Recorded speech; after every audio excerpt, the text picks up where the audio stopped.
네, 자 이번에는요 심층 인터뷰. 자, 서강대학교 경제학대학원의 김명희 교수님 함께합니다. 교수님 어서 오세요. 네, 안녕하십니까. 네. 이번 주 교수님 저는 자주 뵙는 것 같아요, 그렇죠? 월요일에 월요일 날 월스트리트 아침에, 모닝. 아, 새벽에. 너무 또 감사한 시간들을 보냈습니다. 네. 오늘은 또 월요일과는 조금 다른 주제로 준비를 해주신 것 같아요. 그 월요일 날은 저 미국 경제 말씀드렸는데요. 맞아요. 우리 주가에 대해서 좀 말씀드리고 싶습니다. 우리 시장에 대해서 지금 그래서 주제를 제가 작년 하반기부터 네. 저는 그 이코노미스트이기 때문에 거시 경제 변수로 뭐 코스피 같은 주가를 평가하는데요. 고평가됐었다. 그래서 주식 비중을 좀 줄이시는 게 좋을 것 같다. 이런 말씀을 계속 드렸는데 제가 그 고평가됐다는 코스피가 이제 다 저평가 국면으로 돌아서 버렸어요. 그래서 지금은 뭐 주식 비중 줄이시라는 말씀을 못 드리고요. 네. 주식을 싸게 살 시점을 찾아보자. 그런 말씀을 드리고 싶습니다. 아, 지금 타이밍은 그럴 타이밍입니까? 지금 당장은 아니더라도요. 아마 6개월 이내에 저는 그런 시기가 오리라고 보고 있습니다. 6개월 이내. 그럼 내년 한 1분기 정도까지 예. 뭔가 싸게 살 기회인 것 같다. 예.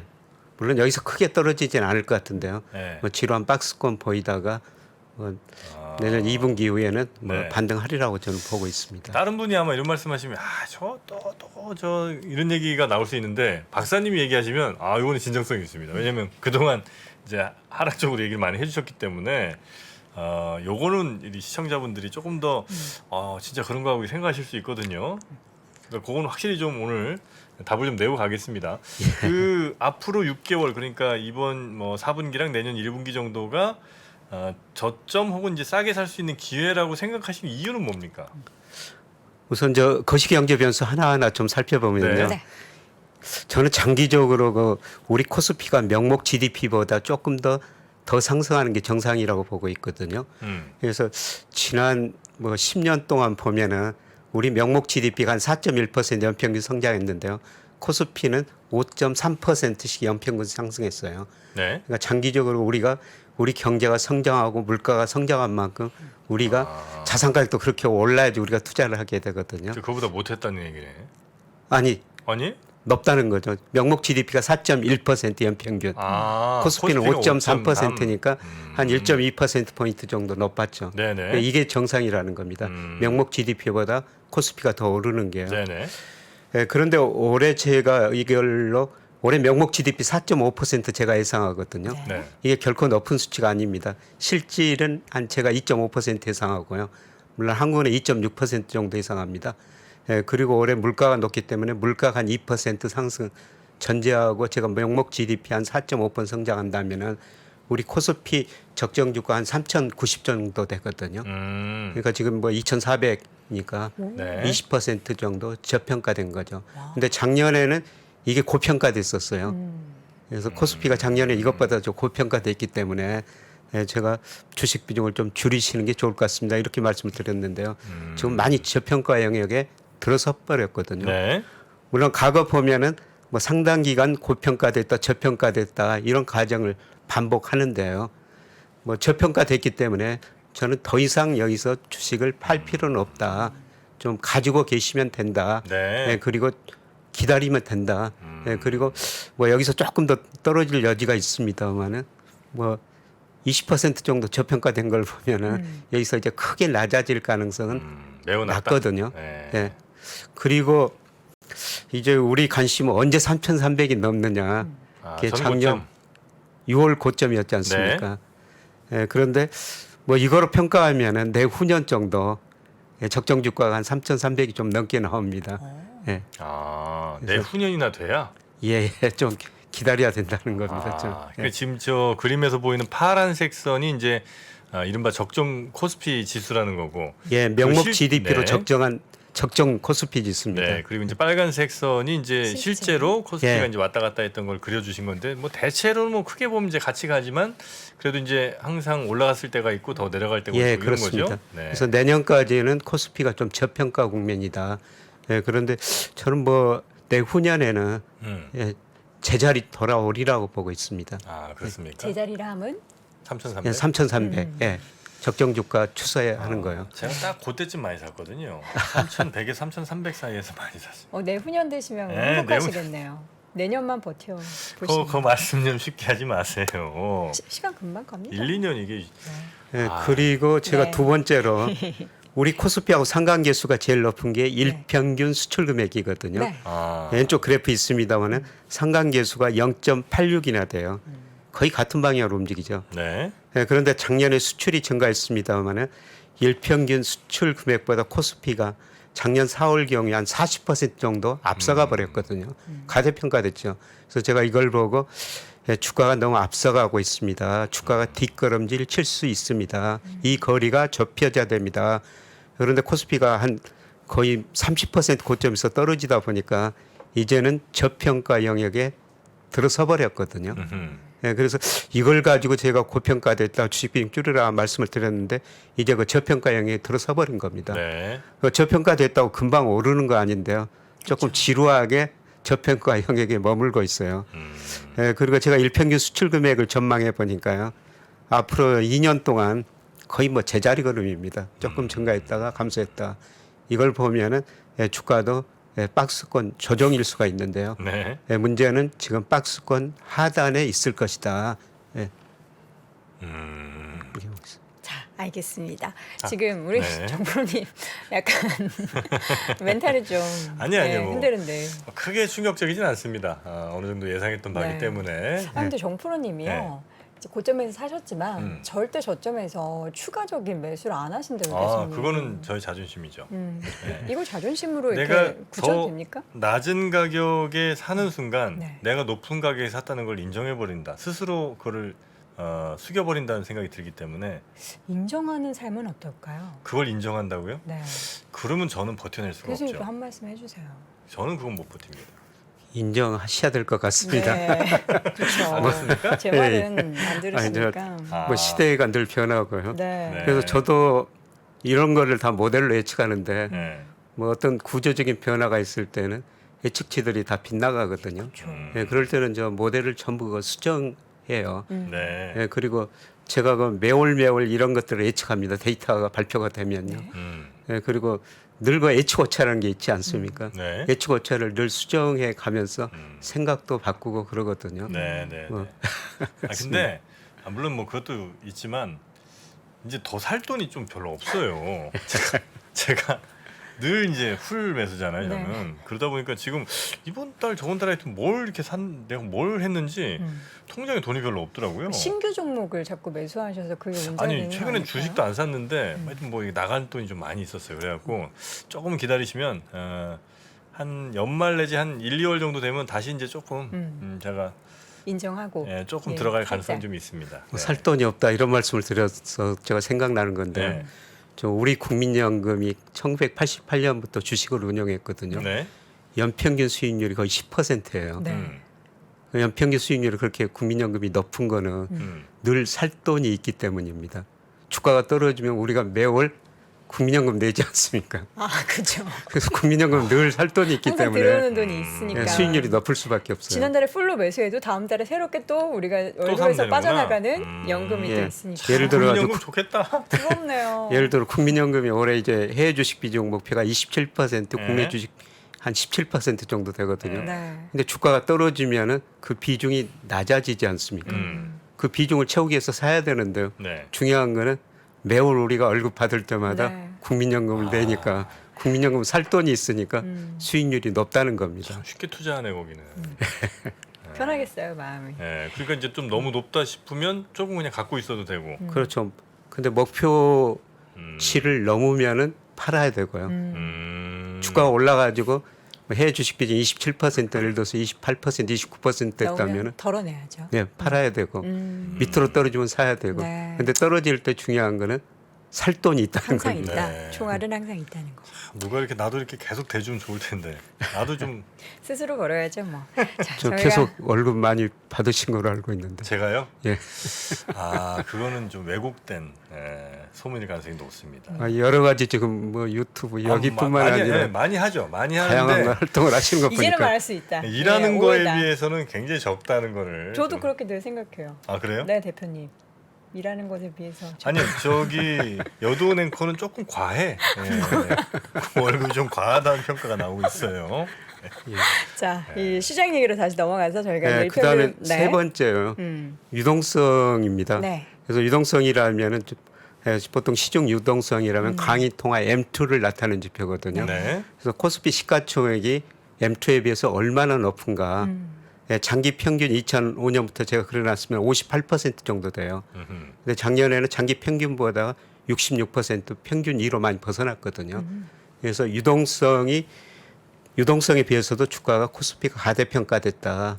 네, 그래서 주식 비중을 줄여야 된다 이런 말씀을 드렸습니다만 네. 지금 올 6월까지밖에 통화 동향이 발표가 안 됐는데요. 6월 보니까 50%밖에 안 되거든요. 가가 평균보다 유동성에 비해서도 주가가 저평가됐다는 거죠. 물론 저평가가 가가에 보면 뭐 37, 40% 평균보다 더 이렇게 낮은 경우도 있습니다. 네. 그래서 이보다 더 낮아질 수는 있는데요. 네. 일단 유동성에 비해서도 우리 주가가 저평가됐다. 예, 그래서 저는 이런 걸 보고 계속 말씀드리지만은 이제 주식을 팔기보다는 싸게 살 시점을 찾아야 된다. 그렇게 지금 보고 있습니다. 그러니까 전체 통화량 대비 전체 시총이 얼마 되느냐를 이제 분모 놓고 분자 놓고 이렇게 했을 때 예, 예. 지금 한 50% 정도면 이건 이제 평균치보다 좀 낮다는 거죠. 예, 평균치보다 낮다는 거죠. 근데 음. 장기적으로 이런 거 보면은 평균에 접근해 가는 경향이 있거든요. 네. 그러니까 자산 가격이라는 항상 뭐 평균 2로 벗어났다가 또 밑으로 벗어났다가 결국은 평균에 해기하거든요. 네. 그래서 유동성에 비해서도 우리 주가가 저평가됐다. 이렇게 좀 볼 수가 있겠습니다. 물론 이게 당장 제자리 찾아갈지 아니면 시간이 걸릴지는 조금 이제 봐야 되는 거죠. 예, 예. 그거를 나중에 그래프 보고 언제 찾아갈지 그거는 나중에 한번 말씀드려 보겠습니다. 자, 그럼 장기적으로 우리가 추세를 좀 분석했을 때도 지금이 조금 낮아져 있는 예. 구간이다라고요. 예. 네. 자, 예, 그리고 이거는 네. 뭐 저는 기술적 분석은 잘 안 합니다만 네. 뭐 기술적 분석 비슷한 거예요. 예, 제가 장기적으로 저 주가 추세를 구합니다. 통계적 뭐저 호드리 프레스코트 필터라고 있는데요. 네. 이것 가지고 추세를 구하거든요. 예, 그래서 이거가 이게 백이 장기 추세선이에요. 추세선에서 얼마나 위로 벗어났는가 아래로 벗어났는가. 근데 이게 추세선에서도 한때 10% 이상 벗어났거든요. 네. 장기 추세선에. 근데 이걸 보면은 사실 우리 주가가 86년에서 88년에 이때 3조 왕 때 주가 정말 큰 폭으로 상승했거든요. 예, 제가 88년 12월에 이때 딱 증권회사 들어갔어요. 88년 12월에 주가가 네. 제일 좋을 때. 예, 그리고 오랫동안 힘드셨군요. 굉장히 힘든 세월을 보냈죠. 아. 예를 들어 가지고 이때 당시 들어가 가지고 증권회사 다니면서 사주를 받았거든요. 자기 우리 사주. 예, 우리 네. 사주를 받았어요. 네. 우리 사주 받으면은 매월 월급에서 얼마씩 가져가요. 빠져나오죠. 근데 17년 동안 그 회사를 다녔는데 네. 매월 월급에서 내고 나오면서 더 내고 나왔습니다. 예, 그만큼 그래요? 증권주들이 많이 안 좋죠. 떨어졌다는 거죠. 예. 아. 예, 그만큼 오랫동안 이렇게 주가가 조정을 보였었어요. 네네네. 예, 그리고 우리 IMF 경제위기했다, 구조조정했다, 그 다음에 2005년, 2006년 중국 경제가 급격히 성장하면서요. 네. 우리 대중 수출 비중이 25%까지 가버리거든요. 예, 그래서 2천을 돌파하죠. 네. 예, 그리고 또 주가가 오랫동안 박스권입니다. 그리고 이번에 또 3천 돌파했죠. 이번 3천 돌파한 거는 전 세계적으로 유동성을 굉장히 많이 풀었어요. 네. 우리 미국뿐만 아니라 우리나라도 유동성 많이 풀었죠. 우리나라도 많이 풀었어요? 엄청 많이 풀었습니다. 그래요? 미국보다는 덜 풀었지만요. 그러니까 미국 어마어마하게 푼 건지 얘기 들었는데 예. 우리나라는 좀 비교적 미국보다는 덜 풀었는데요. 네, 우리도 많이 예, 푼 예. 거예요. 흔히들 그 마샬 K라고 그러는데 네. 마샬 K는 M2 통화량을 GDP로 나눈 거거든요. 네. 미국이 그걸 수직으로 증가했는데 우리는 수직으로 증가는 아니더라도 네. 우리도 그게 급격하게 증가했어요. 예, 그런 유동성의 힘으로 예, 주가가 이렇게 급등했고요. 그럼 전체 통화량의 정확한 수치는 아니더라도 한 20-30% 늘어났나요? 우리 통화량이요? 우리 통화량. 예, 그 정도 늘어났죠. 아, 그래요? 예, 예. 결국 그게 지금 인플레랑도 관련이 있겠군요. 그러면. 그렇죠. 전 세계가 그렇게 돈을 많이 풀다 보니까 네. 결국 그 인플레가 발생했고요. 특히 저 미국 통화 증가율 보면요. 한때 그 27%까지 M2 증가율이 전년 동월 대비 그렇게 올라갔거든요. 아 그래요. 그래서 적정 통화보다도 어떤 때는 25%포인트나 더 공급했는데요. 그런데 미국 보면은 정말 그 탄력적인데 그렇게 많이 공급하다가 올 그 7월 통계 보니까 적정 통화보다 한 5%포인트 정도 덜 공급하고 있어요. 미국이 굉장히 긴축 네. 속도를 세게 심하게 하고. 하고 있거든요. 네네. 그런데 어떻든 유동성이 증가해서 주가 이렇게 급등했었는데 3천이 넘었는데 네. 지금 유동성이 축소되는 국면이죠. 네. 근데 유동성이 확대되는 국면에서는 또 모든 자산 가격이 펀더멘탈을 가대평가해요. 네. 그래서 앞서 제가 명목 GDP 일평균 수출 그다음에 유동성 뭐 이런 거에 비해서 주가가 가대평가됐었죠. 네, 그런데 주가라는 거는 연착륙이라는 게 없죠. 네. 네. 오를 때는 펀더멘탈 가대평가하고 떨어질 때는 가소평가하거든요. 예, 지금 이거로 봐더라도 추세 밑으로 한 10% 정도 떨어져 가지고 예, 가소평가의 영역에 들어섰다는 겁니다. 예, 그래서 제가 그 작년에는 이 네 가지를 보면서 예, 주가가 가대평가됐습니다. 말씀 많이 하셨죠. 예. 예, 그래서 주식 비중을 좀 줄이셔야 됩니다. 이런 말씀을 드렸는데요. 지금 제가 주장한 논리가 전부 반대로 돼버렸다는 거죠. 명목 GDP에 비해서도 일평균 수출 그다음에 통화량에 비해서도 추세에 비해서도 모든 게 그 저평가 영역에 들어서 버렸거든요.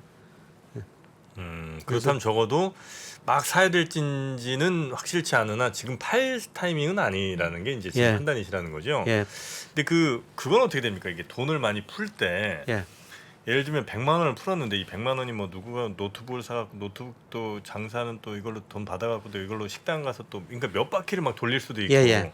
아니면 100만 원 풀었는데 100만 원을 누군가 그냥 저거. 은행에 집어넣어갖고 예, 다시 그냥 은행에 조용히 잠잘 수도 있잖아요. 예. 이번에 푼 거는 우리나라 같은 경우에 많이 이렇게 좀 뭐 순환이? 회전율 순환이 좀 됐습니까? 아니면 다시 자산시장이 그냥 다 묶여버린 상태입니까? 돈이 지금 잘 안 돌고 있어요. 아, 예, 다. 그게 지금 프로님이 말씀하신 게 네, 뭐 통화 승수라고 말씀인데요. 네. 이 통화 승수란 건 보통 M2 통화량을 본원 통화로 나눈 거거든요. 네. 이게 2008년에 우리나라 통화 승수가 한 27배 정도 됐어요. 아, 그러니까 27배. 돈을 1원 풀었으면 M2가 27원이 됐다는 돌고 것이죠. 돌아서 27억이 된 거예요. 예, 예. 어. 1억을 풀었다면. 네네. 예, 그런데 올 6월 보니까요. 14배로 줄어들어 버렸어요. 왜 그렇게 줄어드는 거죠? 절반이네. 예. 그럼 뭐 돈이- 경제 활동이 잘 안 일어난다는 얘기인가요? 경제 활동이 안 일어나고요. 네. 예, 그다음에 다 부동산을 사람들이 묶여. 현금을 많이 가지고 있어요. 현금을 많이 갖고 예. 있어요. 정프로님 좀 푸세요.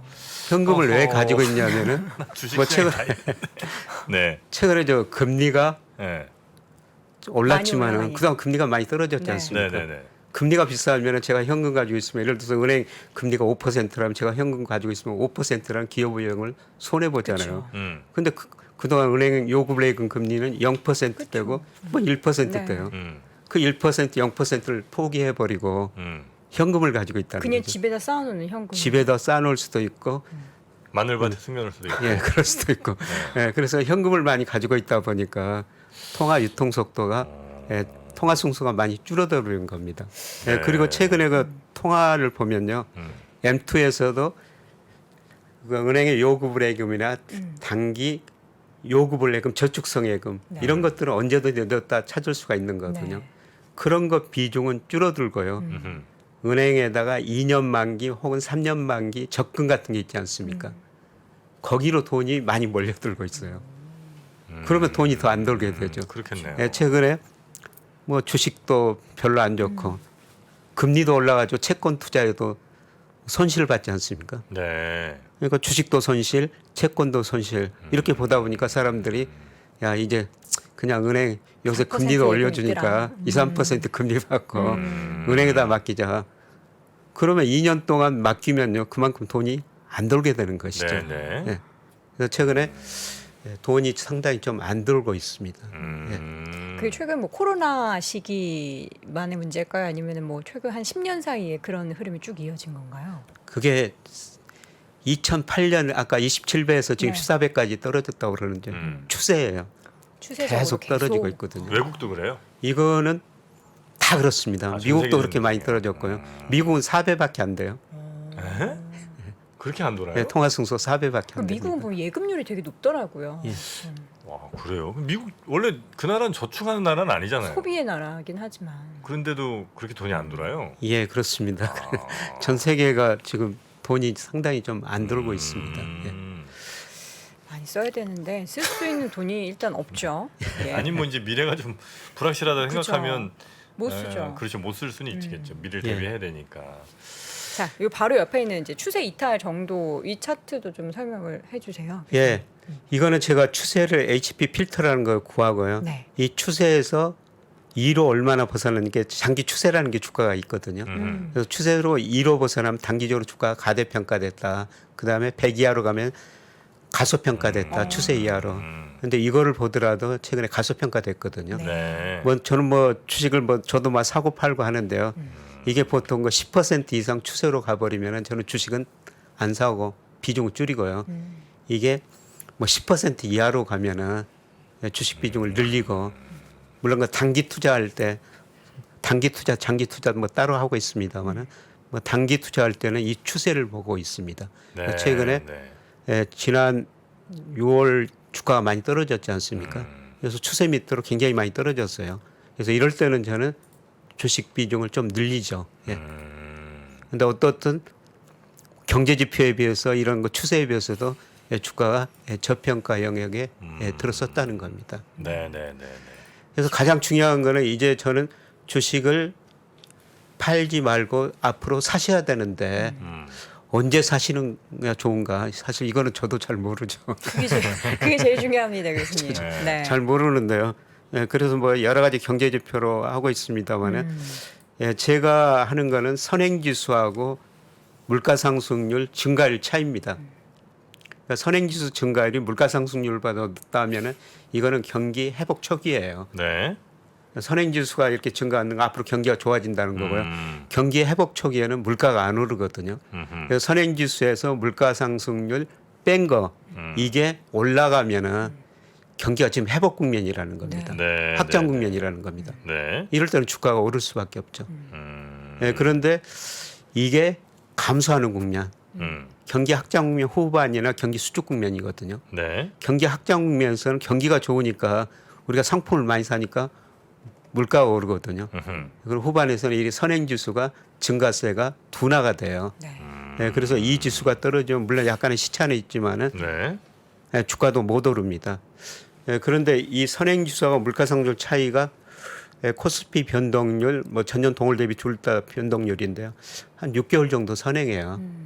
그래서 이거로 보면은 뭐 내년 1분기 정도가 저는 그 주식을 제일 싸게 살 수 있는 시점이 아닌가.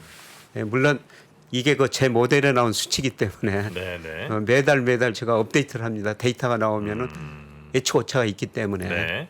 네. 그래서 하여튼 저는 앞으로 6개월 이내에 주식을 상당히 싸게 살 기회가 올 것이다.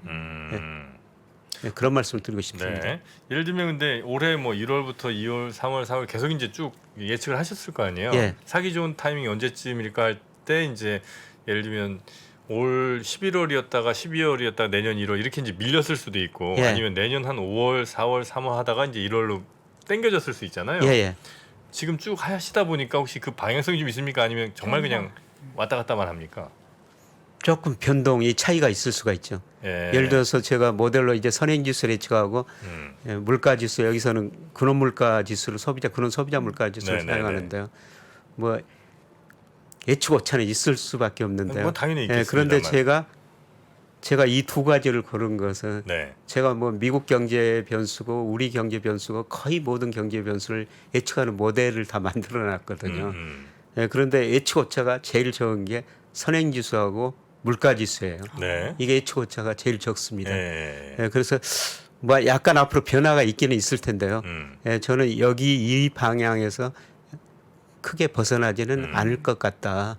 내년 1분기. 예. 내년 1분기 1, 2, 3월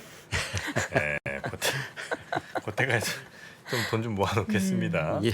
아니 이제 우리 정프로님께서 사신다라고 이야기를 하면은 또 시청자분들이 반감이 생길 수도 있으니까 이제 사실 때는 너무 그러지 마요. 말씀 없이 네. 사시면 좋을 것 같고요. 우리 또 김혜욱 교수님께서 쭉 늘 이제 주기적으로 이런 데이터를 가지고 나오셔서 시장이 지금 어떤 구간인지를 쭉 말씀을 해주시잖아요. 예. 근데 그럴 때 이제 투자자들은 사실 지금 가지고 있는 분들이 있으시단 말이에요. 예. 이미 예. 정프로님처럼 풀로 주식 100% 비중으로 100%래. 100%. 지금은 근데 팔 수도 없고 말씀처럼 살 수도 없고 이런 분들은 그러면 그냥 일단은 3,300 갈 때까지 버텨내는 3,300은 아니라도 내년 1월 1분기까지 좀 버텨야 될 것 같은데. 예, 버티면 된다고 생각하는데요. 네. 예, 그런데 뭐 제 아내 이야기 좀 하겠습니다. 네. 예, 제 아내가 2000년에 주식 투자를 처음으로 시작했거든요. 2000년? 예, 네. 그때 주가가 많이 오를 때 어디 가나 주가 이야기, 주식 이야기 하니까 네. 뭐 그때 돈 벌었다고 저 퇴근하면 얼굴 표정이 좋습니다. 근데 작년 하반기 들어가니까 좀 지루하다고 그럽니다. 근데 요새는 주식 꼴도 보기 싫다 이런 이야기를 하거든요. 네. 네, 그래서 제가 아내한테 하는 이야기는 네. 꼴도 보기 주식 보지 마라. 이거 올라간다. 제가 그 명목 GDP 처음에 네. 보여드렸지 않습니까? 기다리면 올라간다. 아. 그런데 어떤 종목 가지고 있는지 한번 보자. 그랬더니 네. 40여 개 종목을 가지고 있어요. 거의 정프로님 수준인데요. 아, 그럼 어쩌면 그 꼴도 보기 싫은 게 주식이 아닐 수도 있습니다. 그렇죠. 네. 그래서 저는 이해 못하셨어요. 내년이 예, 주가가 내년 1분기가 저점이라면은 네. 내년 2분기, 3분기는 경기가 심각한 침체에 빠질 수가 있거든요. 2, 3분기에? 예, 예. 근데 1분기 주가 선행하니까요. 경기는 네네네. 예, 예. 경기는 제가 월요일 날 미국 경제 말씀드렸습니다. 내년 1, 2분기, 3분기까지 저는 마이너스 성장하리라고 보고 있어요. 우리 경제도 빠르면 올 4분기, 내년 상반기 마이너스 성장하리라고 보고 있거든요. 네네. 예, 미국은 소비가 감소하면서 우리나라는 수출이 줄어들면서 지금 수출이 계속 많이 줄고 증가세가 있어요. 둔화되고요. 아마 4분기에는 수출 증가세가 마이너스로 돌아설 것 같습니다. 예, 그러면서 경기 침체가 본격화되면서 주시장이 한 번 더 하락 국면을 경험할 수도 있는데요. 네. 예, 많은 기업들이 차별화가 될 수가 있거든요. 예, 그래서 거기서 살아남는 기업과 살아남는 기업과 그렇지 못한 또 없어질 수도 있다는 거죠. 네네네. 예, 그래서 15개 종목으로 줄여보자. 그러니까 이게 40개 종목 중에 사모님한테 그렇게 얘기하셨어요? 예, 그한좀 30% 손해 보는 종목이 많거든요. 아.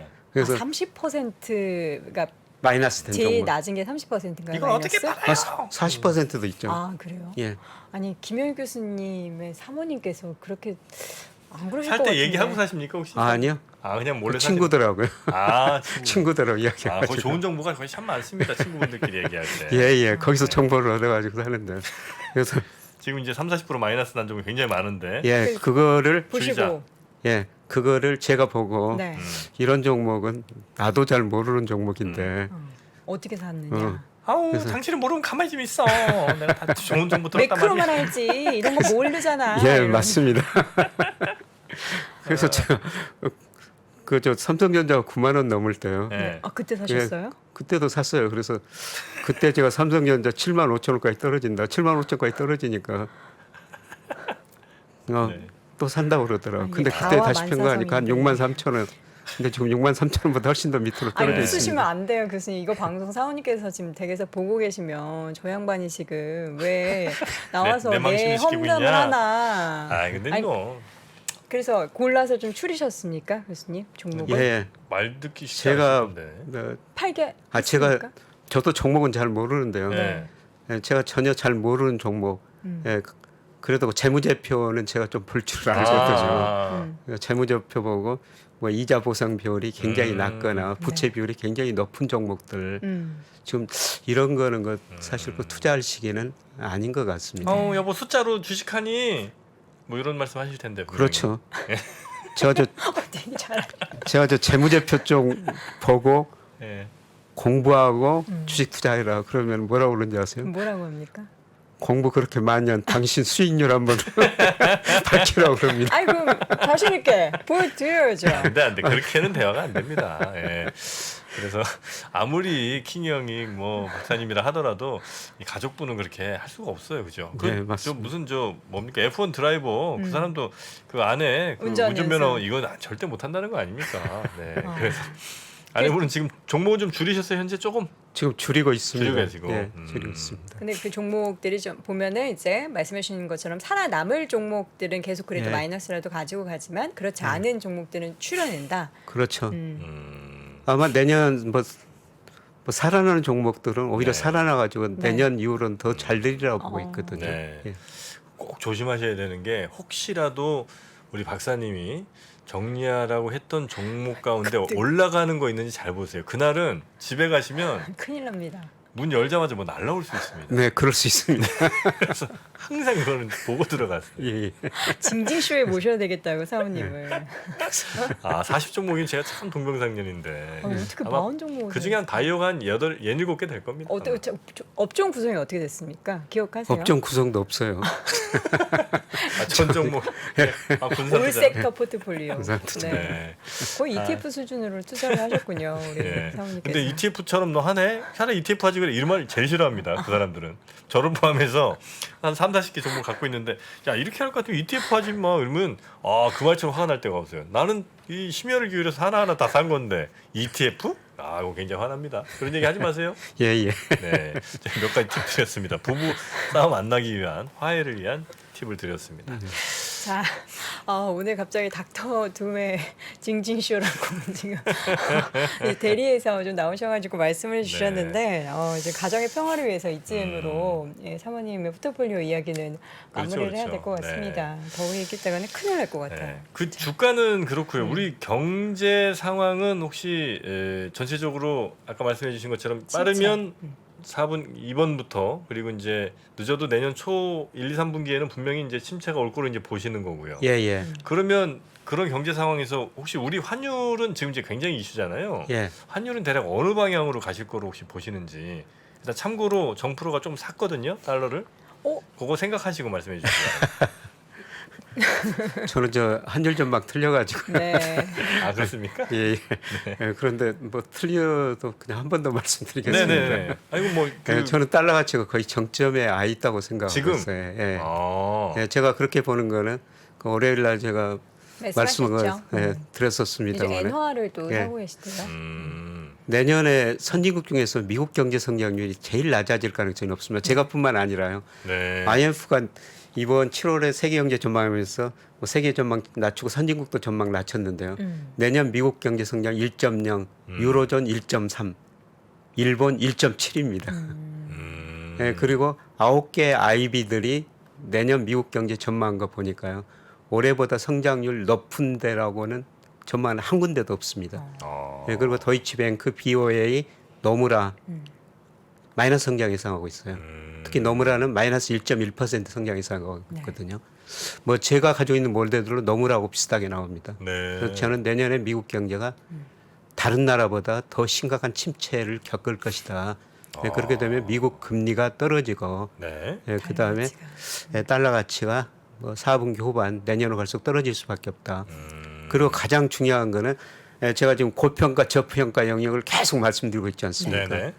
근데 달러 고평가 저평가 이거는 제가 하는 게 아니라요. 국제결제은행 BIS 들어가면은 매달 각국의 그 실질 실환율을 계산해 주면서 고평가 저평가를 평가해 주거든요. 근데 7월 기준으로 보면은 미 달러 가치가 30% 가대평가돼 있습니다. 그래요? 그래서 30% 가대평가된 거는요. 2000년 이후 처음입니다. 2000년 미국에서 정보통신 혁명이 있어가지고 미국 생산성 증가하고 고성장 저물가를 달성했다. 신경제다, 골디락스 이코노미다. 미국 경제를 극찬할 때 달러 가치가 한 40% 가대평가됐거든요. 지금 그 수준이라는 겁니다. 네네네. 네, 그리고 제일 저평가된 게 N이에요. N은 한 42% 정도 저평가됐습니다. 42%가요? 예, 예. 괜히 너무 많이 빠졌죠. 역사상 저평가 정도가 가장 심합니다. 아, 그래요? 네. 그래서 저는 서서히 달러 비중 줄이고 한 투자한다면은 N 비중을 조금씩 늘려주시는 게 좋을 것 같습니다. 이런 말씀을 드리고 있습니다. 야, 그 고평가가 30%가 돼 있으면 사실 그 고평가된 부분만 제거하면 지금 거의 한 1,100원 안쪽에 이렇게 들어오겠네요, 그죠? 예, 그렇습니다. 고평가가 좀 많이 되구나. 오늘 이제 BIS에서 이제 그렇게 판단했다는 거죠. 예, 저 이거는 제 뭐 기준이 아니고 네. 제가 저 환율은 네네. BIS보다 잘 모르니까 네네네. 저보다 더 잘하는데 그걸 그러니까 역시 말씀드린 겁니다. 환율 같은 것도 역시 마치 그 적정 수준에서 주가가 위아래로 왔다 갔다 하듯이 환율도 이제 적정 환율이 있는데 그 위아래로 이제 고평가 저평가를 이제 오고 가면서 그렇죠. 대체로 이제 맞춰 가는 거겠죠, 적정 예, 환율에. 예. 예를 들어 가지고 미국 달러 가치가요. 네. 85년 플라자 합의 이후 51%나 떨어졌습니다. 그 다음에 네. 2000년 IT 거품 붕괴되면서요. 40% 떨어졌어요. 네. 네. 그러니까 고평가되면 이렇게 떨어질 때도 심각하게 떨어진다는 것이죠. 달러의 움직임이 사실 우리가 그냥 체감하기에도 이거 너무 높다 이렇게 싶잖아요. 느낌은 그렇긴 한데. 그래서 이제 정프로님도 일부러 사셨고 상승하는 쪽에 보시고 사신 거 아니잖아요. 아, 그럼요. 우리 많은 제가 수자분들 꼭지 한번 시청자분들. 찍어 드리려고 한 거죠. 그러니까 예. 여기가 꼭지다 하고 딱 알려주시기 위해서 오늘 아침에 예. 달러 관련한 상품을 사셨거든요. 네. 일부러. 이건 진짜 구국의 결단입니다. 예, 제가 아니 그게 결단하시려면 원화를 사셔야 되죠. 그거 잘 모르시네. 아 그렇게요. 워낙 강세. 꼭지다. 달러는 지금 약세니까. 예, 원화를 바닥에서 달러를 팔고 산 거예요? 원화를 사셔야 되죠. 지금 달러가 더 강한. 달러가 강하잖아. 달러 강세. 네. 그렇죠. 달러 강세. 그러니까 이제 정프로는 뭐냐면요. 별명이 정꼭지입니다. 예, 꼭지만 항상 제가 사면 꼭지예요. 예. 그래서 달러도 그럼 내가 사는 걸로 꼭지 찍고 이제 내려와라. 나는 페드 한번 내가 싸워보겠다. 이제 이런 예. 마음으로 산 거거든요. 예. 예, 그런 어떻습니까? 의미를 좀 이해해 주시기 바라겠습니다. 아마 뭐 이제 곧 9월과 20일, 21일 FOMC 열리는데요. 파월 연준 의장 발언이 저는 지난보다는 조금 완화? 완화되리라고 보고 있어요. 지난번에 너무 세게 발언했지 않습니까? 네. 작년에는 뭐 인플레 일시적이다 그렇게 말하다가 큰 요새는 줬죠. 예, 작년에 틀렸기 때문에 저는 일부러 더 세게 말한 거 아닌가. 예, 그런데 이번 거 기자회견 저도 뭐 3시부터 발표하고 3시 반부터 하죠. 예. 그날은 꼭 새벽 그 2시 반에 일어나가지고 네. 예, 계속 보고 있습니다만 이번 저 기자회견 그 발언 수위가 좀 저는 낮아질 거라 보고 있어요. 그럼- 그걸 전후로 해가지고 아마 환율 변화가 좀 있을 것 같습니다. 그때를 기준으로 해서 달러의 뭔가 흐름이 좀 약화될 것이다. 예, 그렇습니다. 꼭지 이번에도 맞추실 것 같잖아요. 그런 뭐 저는 느낌이죠. 뭐 사실 이제 이게 이제 정점이라고 보고 있거든요. 정점이어야 된다고 생각을 하고 있고요. 제가 일종의 뭐 환율 개입을 좀 한 건데 저도 역시 마찬가지 지금이 피크 찍었다. 그렇게 보고 있습니다. 올라간들 1,403원 만약에 피크 최고로 간다면 1,403원까지 저는 이제 보고 있는데 그 이상은 이제 갈 수가 없다. 예, 뭐 저는- 저도 뭐 그 정도까지 일시적으로 갈 수는 있다고 생각하는데요. 저랑 많이 비슷하죠, 그죠? 근데 그게 아주 일시적이라고 저는 보고 저도 있습니다. 일시적이라고 봅니다. 예. 아주 짧은 기간. 예, 그렇습니다. 네.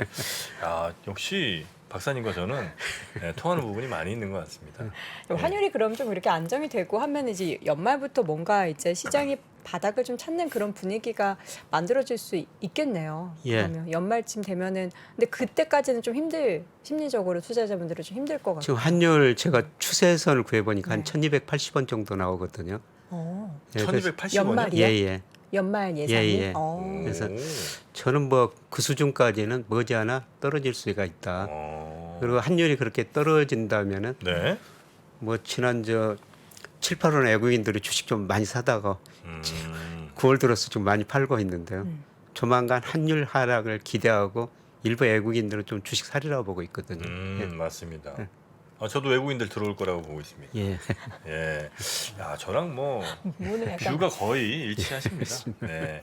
이제 우리 아내 관리만 잘하면 될 것 같습니다. 알겠습니다. 왜 이렇게 가만히 계시는 아내분 가만히 아니잖아요. 40종 못 샀잖아요. 관리하셔야죠. 네. 지금 사실 우리 김혁 교수님 나와서 이렇게 좀 재밌게 이야기한 거는 제가 알기로는 처음인 것 같아요. 그래요? 네, 김혁 아유. 교수님이 좀 이렇게 집에 계시는 분 이야기들 하시고 우리 교수님이 또 굉장히 그 여유 있는 분이시고, 네. 예, 그리고 또 이제 농사 짓는 분이시잖아요. 음. 예, 땅의 아들입니다. 나느냐 땅에 살리라 뭐 그런 노래도 실제로 뭐 예. 부르셨던 걸로 알고 있습니다. 정말요?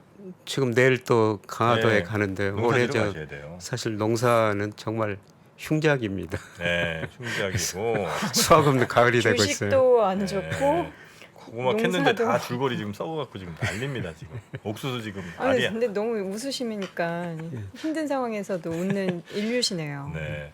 그래서 그 차라리 그냥 그 밭에 네. 이렇게 뭐 금덩이 같은 걸 이렇게 좀 심어 놓으시면 어떨까 하는 생각도 저는 좀. 금 가격 혹시 어떻게 보십니까? 네, 저는 금 가격은 금 많이 오르리라고 떨어졌죠. 보고 있어요. 아, 금 오르는 걸로. 예, 보시면 왜냐하면은 네. 앞서다가 달러 가치가 떨어진다. 네. 네. 금도 달러로 표시되니까요. 달러 가치가 떨어지면 금 가격은 오를 수밖에 없거든요. 네. 그래서 아 그래 달러랑 이렇게 반대로 가지 않습니까? 반대로 가죠. 그러니까 달러 가치가 떨어지면 금 달러 가격은 가치가 떨어지면 예. 금은 올라간다. 예, 그렇죠, 금은 그렇죠. 올라가는데요. 네네. 예, 그런데 저는 달러 가치가 앞서 말씀드린 가대평가됐다. 예, 금은 좀 올라간다. 네네네. 근데 금은 제가 뭐 투자 비중은 뭐 10% 이내로 이런 말씀을 드리는데요. 음.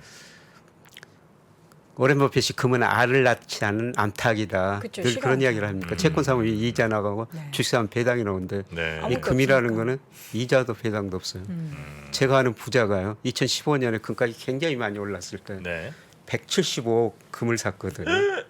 금만 예, 175억이요? 175억을 샀어요. 그렇게 살 수가 있어요?